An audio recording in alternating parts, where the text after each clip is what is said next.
이 자리에 나오신 여러분들은 하나님께서 특별히 여러분들을 선택하셨다고 말씀하십니다. 여러분을 그냥 선택하신 게 아니라 하나님께서 여러분들을 특별한 하나님의 소유라고 말씀하시고, 하나님이 여러분들을 그렇게 하나님의 특별한 소유로 삼으신 이유가 있다면 하나님께서 여러분들이 그냥 경건의 이름만 가지고 있는 하나님의 자녀가 아니라 경건의 능력을 가지고 세상을 향하여 증인된 삶을 능력 있게 살 수 있도록 그 모든 능력과 축복의 근원으로 여러분들에게 하나님께서 복 주시겠다고 하는 내용을 저희는 지난주까지 보았습니다. 바로 그러한 약속받은 언약의 백성이 우리 그리고 여러분 모두라고 하는 것을 우리가 다시 한번 하나님 앞에서 확신하면서 오늘 또 다음 주까지, 오늘부터 다음 주까지 하나님께서 인류 역사 속에 어떻게 하나님께서 하나님의 선교를 이루어 오셨는지 그것들을 하나하나 여러분들과 함께 살펴보는 시간을 가지도록 하겠습니다. 오늘은 특별히 역사적 관점의 선교라고 하는 제목으로 여러분들과 함께 이 세미나를 시작하려고 합니다. 여러분들이 아시는 일반적인 역사는 우리가 주로 이제까지 학교를 통해서 주로 배웠죠.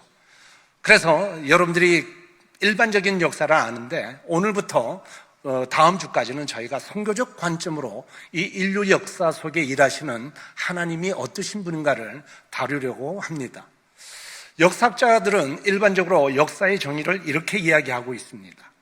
역사라고 하는 것은 지난 시대에 남긴 기록물을 통해서 그것이 바로 역사서죠. 인간이 거쳐온 모습이나 우리 인간의 행위로 일어난 사실을 말하는 것이 바로 역사라고 일반적으로 사전에서 이야기하고 있습니다. 그런데 역사학자들은 이 역사를 어떻게 이야기하고 있냐면 특별히 역사는 객관적인 사실과 주관적인 기술 이 두 가지로 이루어져 있다고 이야기를 하고 있습니다. 이것이 무엇이냐면 객관적인 사실은 여러분들이 지금 그림에서 보시는 것처럼 지금 또 이 시간에는 전 세계 많은 곳에서 수많은 크고 작은 사건들이 일어나고 있죠. 그것은 마치 땅에 흩뿌려진 진주와 같이 어느 것이 어느 것인지 우리가 하나하나 선택할 수 없는 수많은 객관적인 그러한 사건들이 일어나고 있습니다. 그런데 만약에 그 수많은 땅에 흩뿌려진 진주 가운데 나는 까만 진주를 모으겠다라고 생각을 한다든지 아니면 나는 하얀 진주만을 골라서 그것을 가지고 나는 흑진주 목걸이를 만들고 싶다. 아니면 나는 자연 진주 목걸이를 만들고 싶다라고 생각을 해서 실을 가지고 와서 거기다가 진주를 모으는 것이죠. 그런 사람의 취향마다 다 다릅니다. 그래서 그것을 역사학자들은 주관적인 기술, 그 역사학자의 자기의 주관적인 관점으로 기록하는 것을 역사라고 하는 것이죠. 그래서 역사는 이렇게 객관적인 수많은 사건과 역사학자가 자기의 관점으로 쓰는 그것을 우리는 역사관이라고 이야기하고 있습니다. 이러한 두 가지 내용이 역사라고 하는 이 단어에 포함이 되어 있다고 하는 것이죠.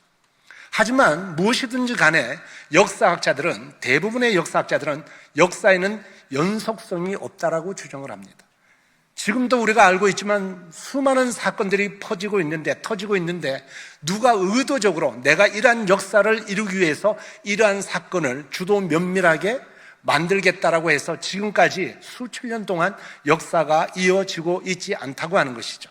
그렇기 때문에 일반 역사는 절대 연속성이 없는 그러한 단절되어진 다만 일어난 사건을 역사학자가 주관적으로 연대기 순으로 정리를 했다라고 하는 것이죠. 하지만 우리가 선교적 관점의 세계의 역사를 보면 일반 우리가 알고 학교에서 배운 그러한 역사와는 전혀 다릅니다. 선교적 관점의 세계 역사를 우리가 살펴보면 이러한 선교적 관점의 세계 역사에는 하나님의 놀라운 목적이 있다고 하는 것이죠. 하나님의 목적은 사람의 활동에 전적으로 의존하신 적이 없죠. 왜냐하면 하나님은 지난 시간 또 지지난 시간에 배웠지만 하나님께서는 무엇을 무대로 활동하신다고요? 역사를 하나님의 활동 무대로 하나님께서는 인류 역사 가운데 역사하시기 때문에 인간에 의존해서 하나님께서는 하나님의 활동을 하신 적이 없다고 하는 것이죠. 그렇기 때문에 우리가 선교적 관점으로 역사를 살펴보게 되면 성경과 인류 역사는 분명하고도 너무나 일관된 하나의 주제를 가지고 펼쳐지는 한 편의 대하 드라마와 같다라고 선교학자들은 이야기를 하고 있습니다. 대하 드라마는 작가가 그 시나리오를 가지고 대하 드라마를 작성하는 것이죠. 바로 인류 역사는 그렇게 할 수 없지만 선교적 관점으로 바라보는 하나님의 선교 역사는 바로 하나님의 대하 드라마라고 인류 선교학자들이 이야기를 하고 있다는 것입니다. 그렇기 때문에 선교적 관점으로 바라보는 선교의 역사와 일반적인 세계 역사사에는 분명히 차이가 있다는 것을 우리가 알고요. 이렇게 선교적 관점으로 인류 역사를 연구하고 해석하는 대표적인 역사학자들이 있습니다. 그 가운데 세 분을 소개시켜 드리는데 케네스 스캇 라트렛이라고 하는 분과 린 화이트, 랄프 윈터라고 하는 분이 있습니다. 이분들은 누구냐면 케네스 스캇 라트렛이라고 하는 분은 아주 그 유명한 특별히 미국 역사학회에서 굉장히 권위 있는 미국 역사협의회 회장을 지낸 그런 역사학계의 대학자입니다. 이분이 여러분들이 아마 잘 아시는 우리 한국의 연세대학교 초대 총장이었던 백낙준 박사님이 예일대학교에서 역사학으로 PhD 박사 공부를 할 때 그 스승이었던 분이 바로 이 라트렛 박사입니다. 이 라트렛 박사의 지도로 백낙준 박사가 예일대학에서 박사학위를 받았죠. 이분은 인류 역사는 기독교 문명의 전진과 후퇴, 하나님이 하시는 그 일을 통해서 500년을 주기로 하나님의 나라가, 하나님의 선교가 확장되었다고 그렇게 이야기를 한 분입니다. 그리고 린 화이트라고 하는 분은 역시 마찬가지로 이분은 하버드 출신으로서 하버드뿐만 아니라 여러 곳에서 중세사의 대가로 역시 미국의 역사협의회 회장을 지냈던 역사학계 대학자입니다. 이분 역시 마지막 UCLA에서 은퇴할 때까지 유럽 중세사로 하나님의 나라가 기독교가 어떻게 확장되어졌는지 유럽 중세사의 대가라고 하는 분이죠. 이 라트렛 박사와 린 화이트의 박사를 그 두 이론을 합쳐서 랄프 윈터 박사라고 하는 분이 이분은 금세기 아마 세계 최고의 선교학자 가운데 한 분이죠. 이분이 이 라트렛 박사와 화이트의 박사의 이론을 선교신학적인 관점으로 통합을 해서 세계 역사를 선교신학적 관점으로 재해석을 한 분입니다. 그렇게 해서 기독교 문명사 이론이라고 하는 이론을 통해서 선교적 관점으로 세계 인류 역사를 바라보는 놀라운 그러한 이론을 만드신 분이죠. 특별히 우리가 이 시간에 살펴보고자 하는 것은 랄프 윈터 박사의 선교 역사회를 통해 가지고 우리가 인류 역사를 다시 한번 재조명해 보려고 하는데, 윈터 박사는 선교적 관점으로 우리가 성경과 역사를 연구하면 살아계신 하나님의 권능과 그 하나님의 영광이 하나님의 분명한 목적에 따라서 마치 한 편의 거대한 드라마처럼 아주 일관된 모습으로 인류 역사 가운데 전개된다라고 이야기를 하고 있습니다. 하나님께서는 분명히 하나님의 목적을 가지고 인류 역사 속에 하나님께서 활동하고 계신다고 하는 것이죠. 이러한 하나님의 대하 드라마는 이 세상 신이 장악하고 있는, 이 세상 신이 누굽니까? 사단이죠. 그 어둠의 권세를 장악하고 있는, 그래서 이 땅까지 장악하고 있는 이 세상의 신이 장악하고 있는 이 세상의 원래는 누구 거라고요? 하나님의 창조 세계죠. 이 하나님의 창조 세계를 향한 하나님의 회복과 하나님 나라의 시작과 도래, 그리고 하나님 나라의 완성에 관한 하나님의 선교 역사를 보여준다라고 이야기를 하고 있습니다. 특별히 랄프 윈터 박사는 이러한 선교 역사를 10시대로 구분해 나누고 있습니다. 라트렛 박사라고 하는 분은 하나님의 이 선교 역사를 500년 주기로 기독교 역사가 확장되어졌다고 이야기했지만, 이분은 더 세분화해서 하나님의 나라의 이 하나님 나라의 탈환 작전이 이 인류 역사의 주제이면서 4,000년 전에 하나님께서 아브라함에게 언약하셨던, 우리가 지난 시간에 배웠지 않습니까? 내가 너로 큰 민족을 이루고 하나님께서 하신 그 세 가지 언약, 내가 너로 복의 근원으로 만들어서 열국을 축복하시겠다라고 하는 그 하나님의 약속이 어떻게 이 4,000년 전 아브라함에게 하셨던 그 약속이 인류 역사를 통해서 지금까지 이루어졌는지 400년 단위로 하나님의 나라가 확장되어지는 것을 10시대로 나누어 구분하면서 설명을 하고 있습니다. 이 10시대를 연결하는 주제는 400년 단위마다 어떻게 하나님 나라가 확장되는지 그것을 연결하는 주제는 바로 성경 요한일서 5장 19절에 있는 것처럼 악한 자 안에 처한 온 세상 속으로 개입하시는 하나님의 은혜라고 설명을 하고 있습니다.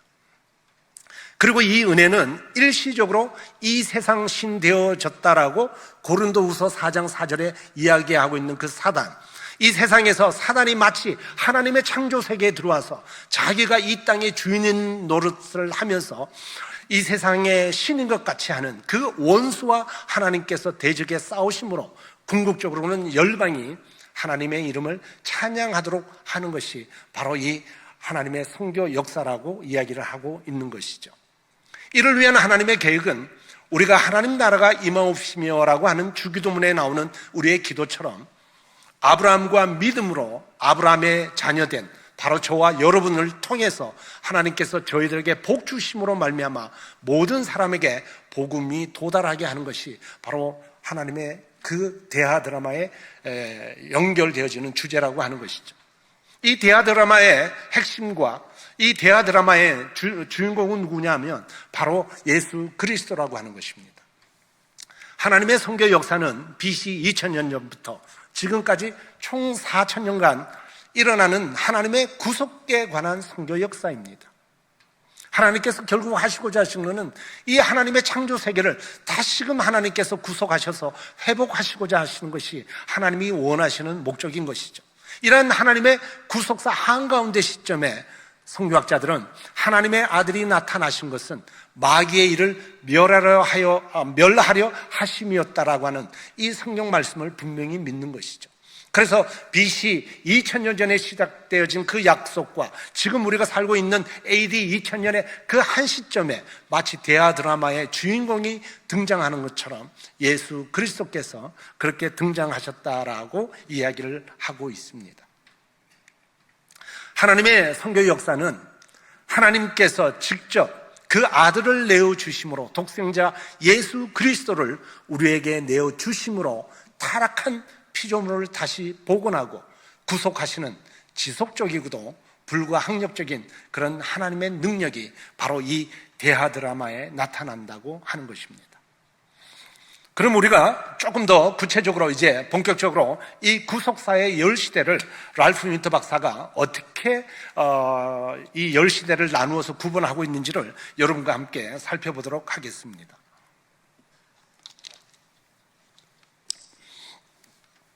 우리는 이미 이 구속사의 전반부를 사실 지난 2주를 통해서 이미 다루었습니다.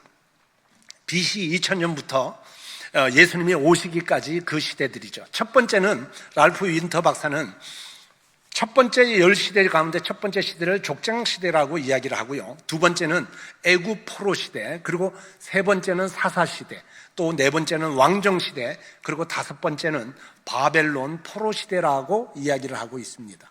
이것을 좀 더 여러분들이 쉽게 알아보시기 위해 도표로 만들어 놓으면 이렇게 되어 있습니다. 400년 단위로 족장시대, 하나님께서 아브라함을 부르셔서 70인으로 하나님께서 하나님의 부족을 만드시는 역사가 나오죠. 그리고 지난 시간에 했던 것처럼 하나님께서 하나님 백성을 민족으로 만드시는 그 애굽 포로 시대처럼 이렇게 이미 저희가 성경을 통해서 교회에서 이미 이러한 부분들을 많이 다루었기 때문에 이미 여러분들이 이렇게 잘 아시는 내용이라고 말씀을 드릴 수가 있습니다.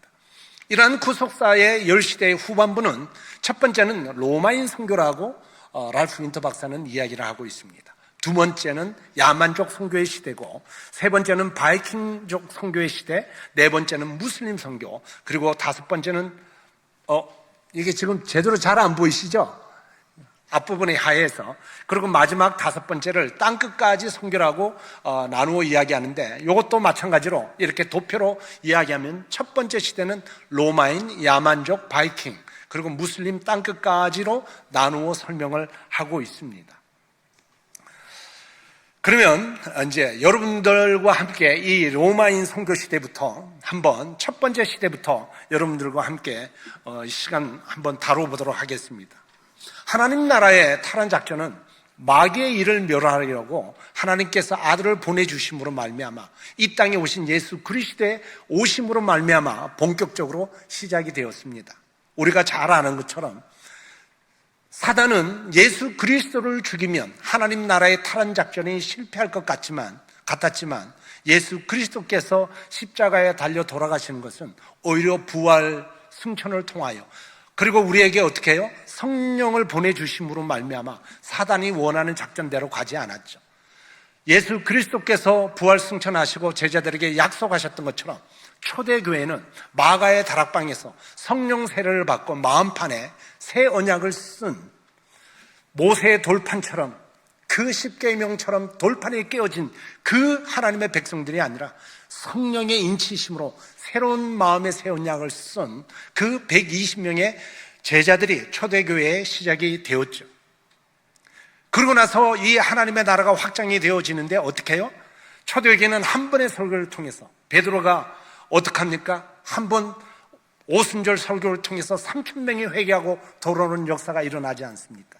그리고 사도행전 여러분 잘 아시는 것처럼 솔로몬 행각에서 베드로가 한 번 설교를 하니까 5,000명이 돌아오는 역사가 일어납니다. 이렇게 순식간에 놀라운 역사들이 초대교회를 통해서 계속해서 일어나면서 놀라운 그 역사들이 일어나는 그런 사건들이 생겼죠. 그러고 나서 여러분 잘 아시는 것처럼 결국은 사도행전 8장에 보면 스데반이 어떻게 해요? 순교를 당하는 장면이 나오지 않습니까?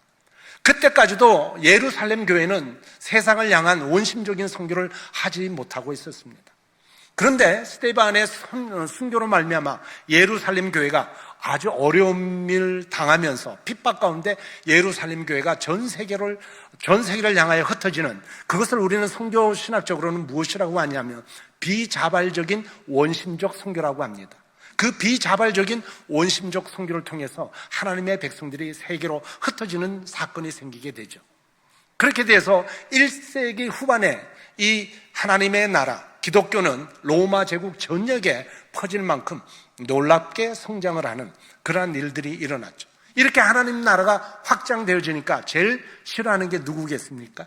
당연히 이 세상에서 신노릇하고 있는 어둠의 세력들이죠. 처음에는 유대인들을 통해서 예루살렘 교회를 핍박하고 기독교인들을 죽이면 하나님 나라의 확장이 없어질 거라고 사단은 생각했지만 그것이 자기 뜻대로 이루어지지 않으니까 결국은 누구를 사용하냐면 로마 제국이라고 하는 세계 최고의 제국을 사용하게 됩니다. 하나님 나라가 확장하자마자 이 세상신은 로마 제국을 사용해서 하나님 나라의 성장을 막으려고 우리가 역사적으로 아는 기독교 10대 박해 사건이 이때 일어나기 시작합니다. 약 250년의 기간 동안 로마의 황제들을 통해서 기독교를 박해하기 시작하는 것이죠. 여러분들이 여기 사진에 나와 있는 것처럼 그냥 사람을 죽이지 않았죠. 그냥 원형 경기장에 기독교인들을 던져놓고 굶주린 사자를 보내는 것뿐만 아니라 끓는 물, 끓는 기름에다가 기독교인들을 집어 던져 넣기도 하고요. 또 살아있는 사람에게 건초더미를 씌워서 그 사람들을 횃불처럼 불을 붙여서 화용으로 죽이기도 하고 온갖 잔혹한 방법으로 하나님의 나라가 확장되는 것을 사단은 저지를 하려고 했죠. 그럼에도 불구하고 어떻게 해요? 하나님의 이러한 시기에 하나님의 초자연적인 역사를 통해 하나님의 은혜가 이 시기에 개입을 하게 됩니다. 그냥 우리의 눈에 보기에는 하나님의 나라가 점점 다시금 소멸되어져 가는 것처럼, 그리고 사단은 그것을 원했겠지만 하나님은 그렇게 하지 아니하셨다는 것이죠. AD 313년에 하나님께서 초자연적인 현상을 통해서 로마 제국의 황제였던 콘스탄 황제가 예수 그리스도를 알게 되는 놀라운 경험이 일어나게 됩니다. 그리고 그가 밀라노 칙령이라고 하는 특별한 칙령을 선포하고 이제 로마 제국 안에서는 누구든지 종교의 자유가 있다라고 하는 그러한 엄청난 칙령을 선포하면서 갑자기 이 로마 제국 안에 하나님의 나라가 엄청나게 확장되는 역사가 일어납니다. 초대교회는 황제의 그뿐만 아니라 직접적인 도움과 보호를 받았고, 왜냐하면 이 콘스탄 대제의 어머니가 기독교인이었거든요.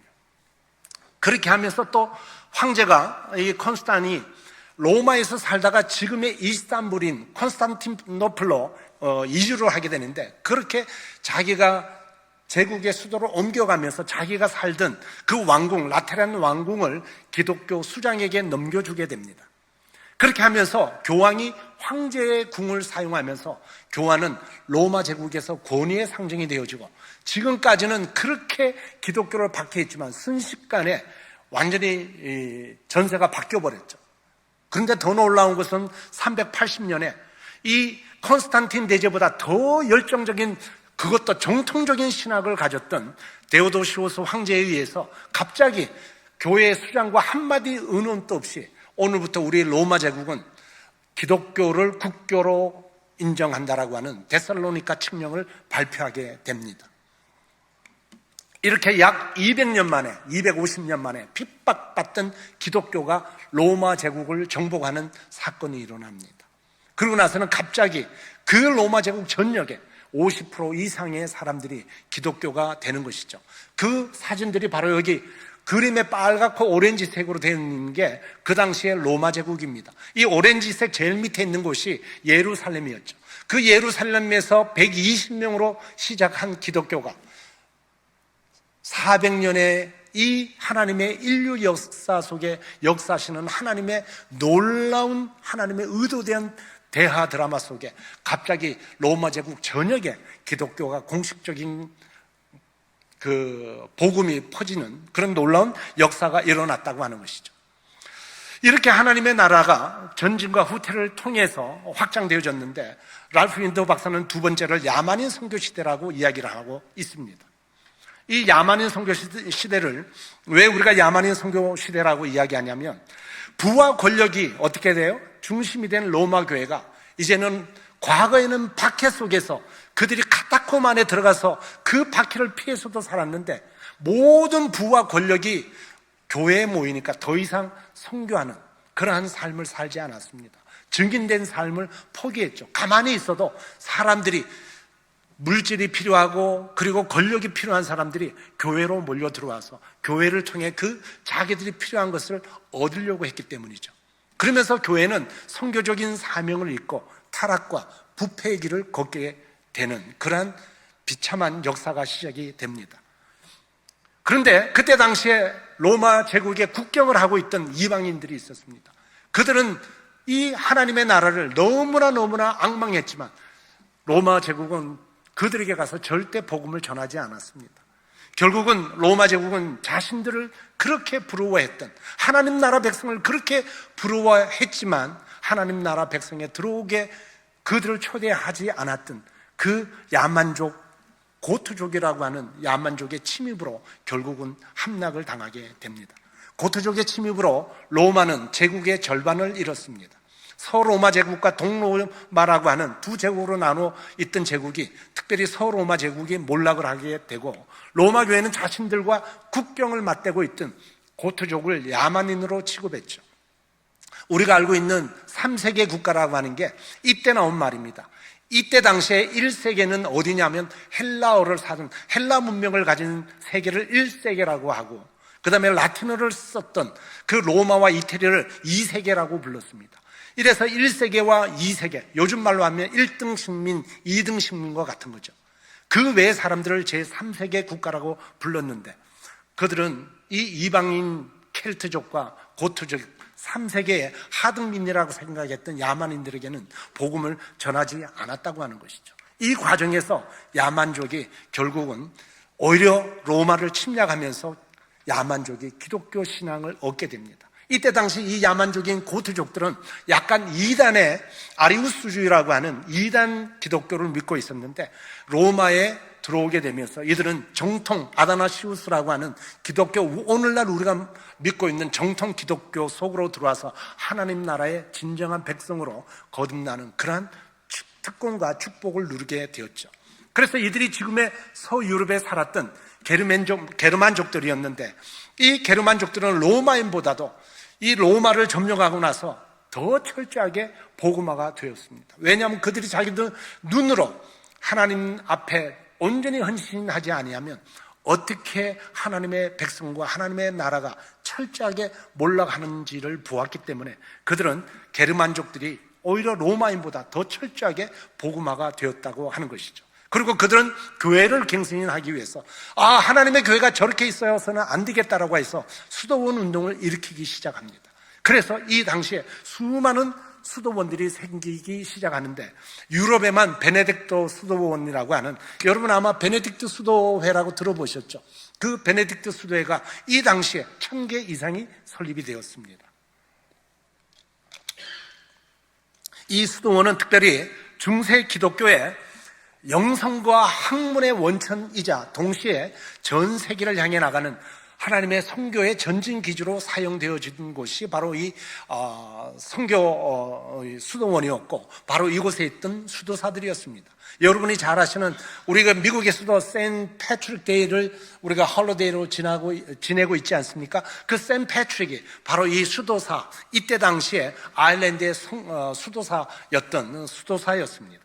이렇게 수도의 출신 선교사들 통해서 그때 당시에 게르만족을 중심으로, 오늘날은 우리에게 서유럽이라고 일컬어지는 이 서유럽이 복음화가 되어졌습니다. 그러니까 과거에는 복음이 로마 제국 안에만 갇혀 있었는데, 이 로마 제국에 갇혀있던 복음이 오히려 야만족의 침입으로, 우리가 생각할 때는 하나님의 나라가 훼손되어지는 것 같고 하나님의 나라가 몰락되어져 가는 것 같이 보였지만, 오히려 그것을 통해서 하나님의 나라가 서유럽까지 오히려 더 확장하는 계기가 되었다고 하는 것이죠. 이렇게 야만족이었던 게르만의 그 후예인 황제 샤를마뉴 대제는 콘스탄틴 대제보다도 훨씬 더 열심히 기독교 활동을 수행하고 또 그 기독교 활동을 후원하는 지도자가 되면서, 그때 당시에 로마 제국이 자기 안에 주신, 하나님이 주신 축복을 자기들만 누리면 되는 줄 알고 부패하고 혼란에 빠졌던 그 유럽을 구하는 그런 놀라운 영향력을 발휘하면서, 우리가 일반 역사책에서 이야기하는 카롤링그 르네상스라고 하는 유럽의 놀라운 문명을, 이 하나님의 나라로 인해서, 하나님의 백성으로 인해서 세계 역사 가운데 놀라운 유럽의 문명이 형성되어지기는 그 계기가 바로 이 카롤링그 샤를 대제, 그리고 야만족인 게르만족을 통해서 이루어졌다라고 하는 것이죠. 이렇게 야만족으로 불리던 서유럽이 복음화가 되고 놀라운 기독교 문명을 누리게 되는데, 안타까운 것은 우리가 늘 우리의 중심을, 왜 하나님이 우리에게 복을 주시는지 알아야 하는데, 역시 그 비슷한 그 전철을 밟게 됩니다. 랄프 윈터 박사는 세 번째 시대를 바이킹족 선교 시대라고 이야기를 하고 있습니다. 신성 로마 제국은 자기 안에 하나님이 주신 그 복을 샤를마뉴를 통해서 열심히 자기 민족을 생각하면서 복음을 위한 재건 운동에 열심을 쏟았습니다. 그런데 갑자기 신성 로마 제국이 바이킹의 침략을 받아서 바이킹의 침략으로 몰락하는 그런 비참한 말로를 갖게 됩니다. 샤를마뉴는 자신의 백성인 게르만족, 우리가 지난 시간에 이사야 말씀을 통해서 이 이야기를 들었죠. 게르만족이 그리스도인이 되기를 간절히 바라면서 자민족 중심의 기독교 사역에 엄청난 힘을 쏟았습니다. 하지만 그들과 국경을 하고 있던 바로 타민족을 향한 북방족, 바이킹족을 향해서는 선교 활동을 펼치지 않았다고 하는 것이죠. 결국 신성 로마 제국은 이 놀라운 기독교 문명을, 하나님이 주신 축복을 누렸지만 기독교의 부패와 타락을 동일하게, 처음에는 교회의 기독교의 타락과 부패가 왔는데 그 다음에는 어떻게 해요? 수도원에도 동일하게 그러한 하나님의 본질에서 벗어난 그러한 일들이 일어났다고 하는 것이죠. 이것이 바로 신성 로마 제국의 몰락에 큰 영향을 끼치게 됩니다. 여러분들이 여기에 보시는 것처럼 이 사진에 우리가 오늘날 알고 있는 스웨덴이라든지 노르웨이라든지 북구라파죠. 여기에는 바이킹이 살았기 때문에 전혀 여기에 복음이 전해지지 않았죠. 신성 로마 제국을 침략했던 바이킹은 신성 로마 제국과 이웃했던 바로 서유럽과 붙어있는 나라였죠. 그런데 이때 당시 바이킹들이 가지고 있던 그 바이킹의 범선은 일반 저때 시대에 있던 일반 범선과는 속도나 이 전력면에서 차이가 많이 났습니다. 일반 배들이 한 6노트 정도의 속도로 나간다면 바이킹족의 배는 그것보다 3배가 더 빠른 속도로 강줄기를 치고 서유럽을 공격해가는 그러한 엄청난 해양 전력을 갖고 있었던 민족이 바이킹이고, 그리고 여러분들이 아마 드라마나 영화에도 많이 나오지만 아주 잔혹하기로. 왜냐하면 저 땅 자체가 늘 눈과 추위 속에 아주 혹독한 자연 환경으로 인해서 그 심성이 굉장히 아주 센 사람들이 살던 지역이었죠.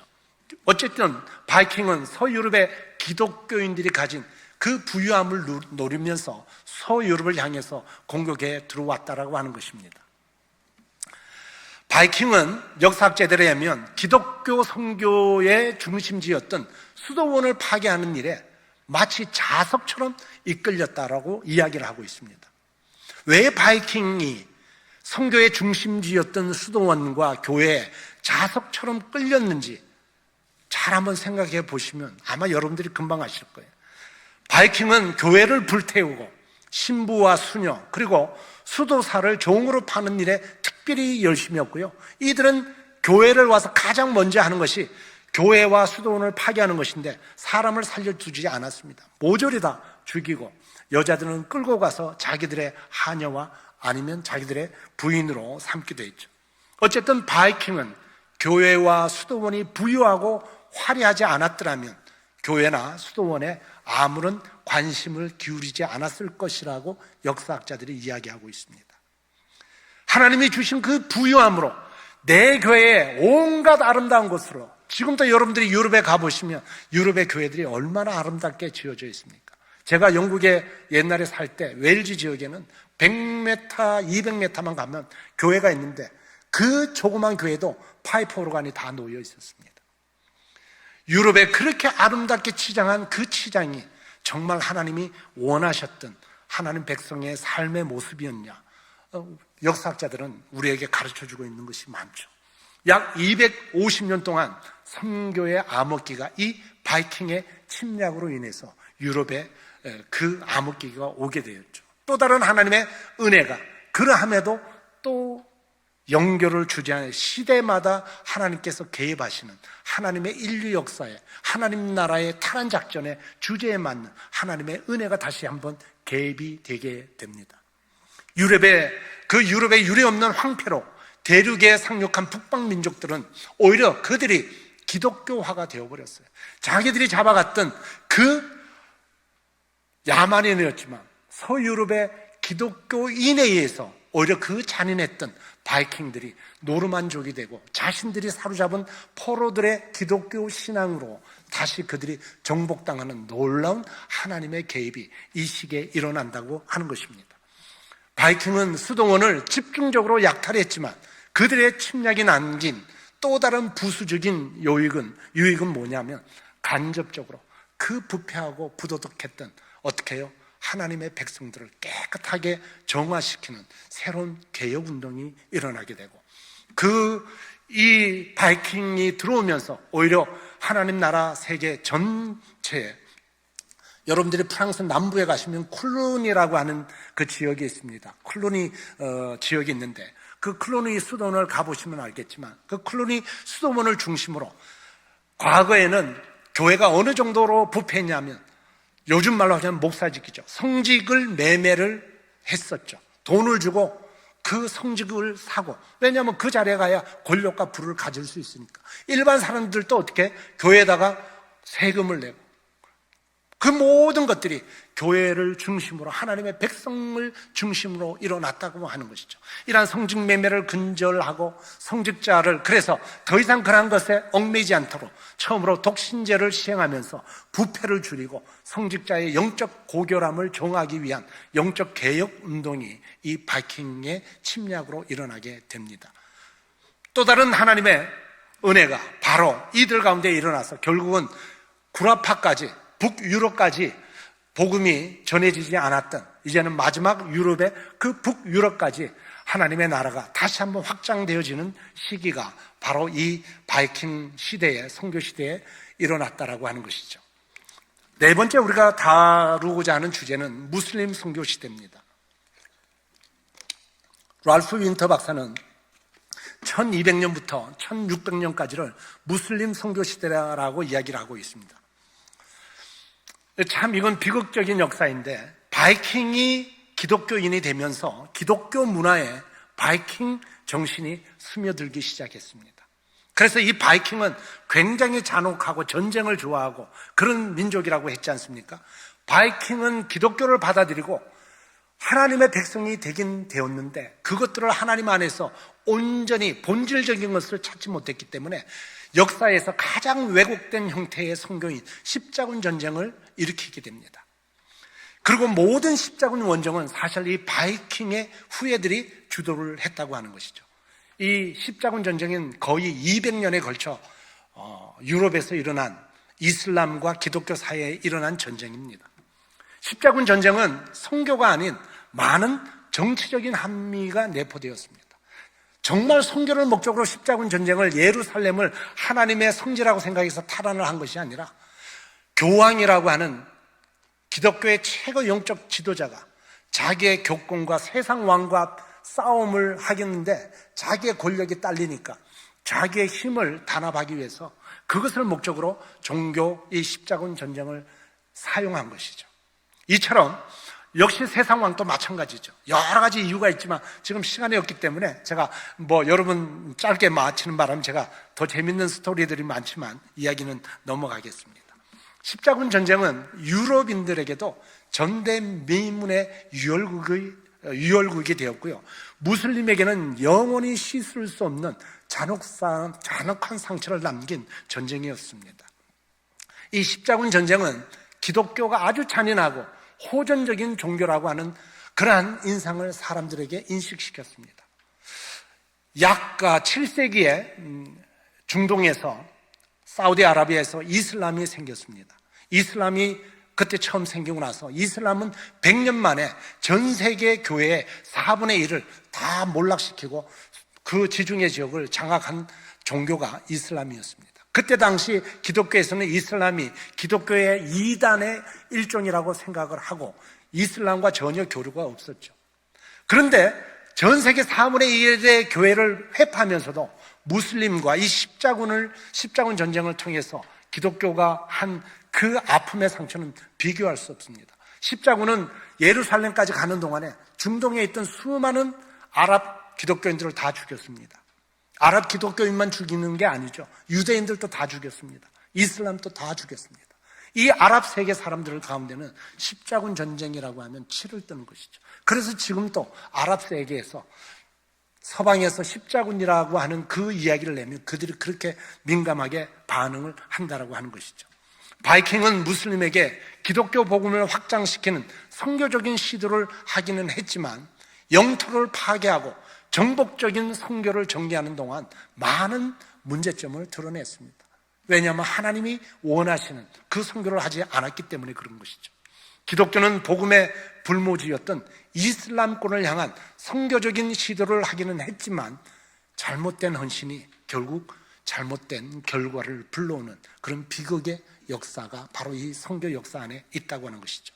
십자군 전쟁이 끝나고 유럽은 패스트로 인해서 약 40년간 유럽의 인구가 적게는 3분의 1 혹은 많게는 거의 절반이 비참하게 죽어나가는, 그리고 그 일에 탁발 수도승이 엄청난 일반 사람들보다 그들을 섬기면서 엄청 많이 죽었죠. 이러한 비극적인 역사 속에 하나님께서는 또다시 하나님의 은혜가 이 시대 속에 개입하시면서 하나님께서는 미시오 데이, 처음 시간에 제가 배웠죠. 하나님의 성도인 미시오 데이와 하나님의 백성인 미시오 이클레시아가 다르다고 말씀을 드렸죠. 하나님은 여전히 하나님의 성교를 우리 인류의 역사에 상관없이 하나님의 대화 드라마를 써가 계시는데, 유럽이 역사상 이 험난한 세월 속에서도 처음으로 기독교 신앙으로 십자군 전쟁을 통해서 그 분열되었던 기독교가 하나로 되는, 유니티가 되는 그러한 일들이 준비되어졌고, 또 서방 가톨릭 교회의 해외 식민지가 막 발전을 하게 되죠. 그러면서 우리가 대양의 시대라고 하는 그 가톨릭이 전 세계를 향해, 기독교가 유럽에만 있었으면 이제는 5대양 6대주를 향해 기독교가 확장되기 시작합니다. 이것은 마치 로마를 통해서, 로마가 만들어 놓은 그 육로를 통해서 복음이 전해질 수 있던 그런 로마 시대처럼 또 다음 하나님께서 다음 시대에 복음이 전해질 수 있는 해로가 준비되어지는 그러한 시기가 바로 이 시대에 일어났고요. 결국 어찌하든 이러한 것들을 통해서 이제는 유럽에만 하나님의 선교, 하나님의 복음이 갇혀져 있지 아니하고 하나님의 나라가 5대양 6대주로 복음이 퍼져나가는 그러한 하나님의 선교 역사가 일어난다고 하는 것입니다. 그리고 여러분이 잘 아시는 것처럼 이 시기에 르네상스와 종교개혁이 꼽히게 되는데, 이때 이슬람과 기독교가 처음 만나면서 오리엔탈 문화와 서구 문화가 함께 만나면서 거기에서 새로운 문예 부흥이 일어나서 그 결과로 르네상스가 일어났고, 그 르네상스 때문에 우리 기독교 안에서 다시금 다음 세기를 우리는 위대한 선교의 세기라고 하는데, 이 세기를 준비할 수 있는 종교개혁이 준비되어지는 시기가 바로 이때라고 하는 것이죠. 이렇게 일어난 종교개혁은 세계 선교의 위대한 세기를 위한 초석이 되어지는 것입니다. 그리고 마지막 시대가 종교개혁 이후에 AD 1600년부터 지금 시대까지인데, 이 시기를 선교학자들은 이제까지 하나님의 선교 역사에 있어서 가장 위대한 세기라고 이야기를 하고 있습니다. 이것을 우리가 개신교 선교운동의 새 시대가 열린다고 하는데, 이 내용은 저희가 다음 시간에 특별히 더 다루도록 하겠습니다. 오늘 다룬 내용을 통해서 우리는 이러한 역사적인 선교적 교훈을 얻을 수가 있는데, 그것은 뭐냐면 하나님의 백성은 하나님의 복을 누리려고만 해서는 안 되는 것이죠. 하나님의 백성은 하나님이 주신 복을 세상에 나누어야만 한다라고 하는 것이 선교학자들이 하는 이야기입니다. 그뿐만 아니라 하나님이 주신 놀라운 복을 우리가 우리 자신만을 위해 어떻게 지킬 것인지 정전긍긍하기보다 의도적으로 우리는 그 복을 나누려고 온 노력을 다해서 원심적인 선교를 해야 한다고 하는 것이죠. 원심적인 선교를 하되 어쩔 수 없이 떠밀려 나가는 비자발적인 선교가 아니라 내가 자발적으로 하나님 앞에 자원하는 그런 마음으로 나가야 한다라고 하는 것이고, 하나님의 복을 다른 민족과 나누는 것이야말로 우리가 하나님의 복을 계속해서 누릴 수 있는 유일한 길이라는 것을 우리는 선교 역사를 통해서 배울 수가 있는 것입니다.